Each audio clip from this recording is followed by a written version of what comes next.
Hello, my name is Malika Witt. I'm originally from Maryland. I grew up in the African-American, Caribbean/Caribbean household. I grew up in church. I grew up a Seventh-day Adventist. And I would say, even though I went to church, I didn't have a personal relationship with God. I didn't have, I guess, that more so encounter or more so revelation of who He actually was. And didn't really have much to know, I guess, about the Holy Spirit. I grew up in a loving household. I know my parents and my siblings and my family members loved me very much.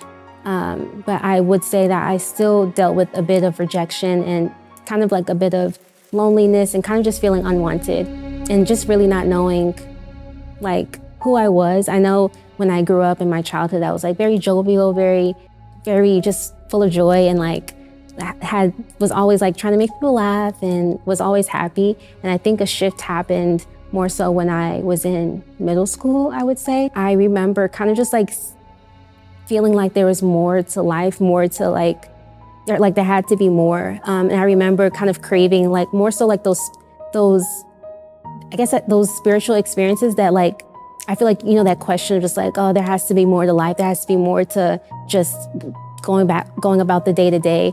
And so I saw myself starting to dabble into like New Age practices. And I remember this one time I was doing yoga, and the yoga instructor was like, you know, if you meditate if you fall asleep while you're meditating, that means like you're really tired. So I remember like, okay, like I remember like meditating, and I remember like having this outer body experience where I was like looking down like on earth. It sounds really crazy, but I was looking down on earth and I was just like out of my body.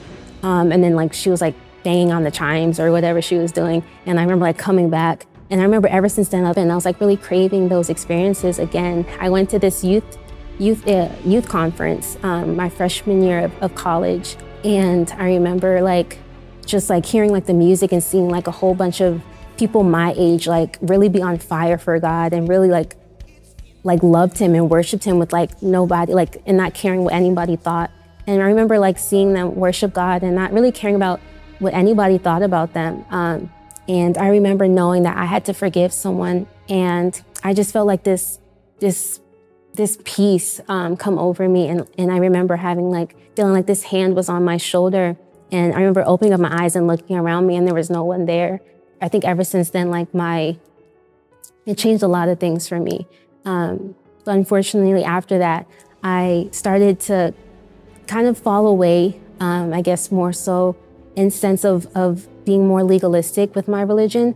And I think the weird thing about legalism that it looks like zeal. So I was very like, you know, I was just, I guess, just very zealous, but not so much in a good way. 2020, where I was just like the anxiety, the depression was just really heavy. And I remember thinking like, God, like if there's anything there, you know, like it needs to go.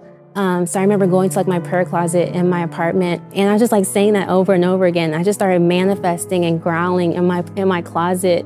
That started just like a deliverance journey that the Lord took me on. And that's where I got to know about HungryGen and Pastor Vlad and the Demon Slayers, and eventually would come to the 2022 Spring Discipleship internship program here at HungryGen.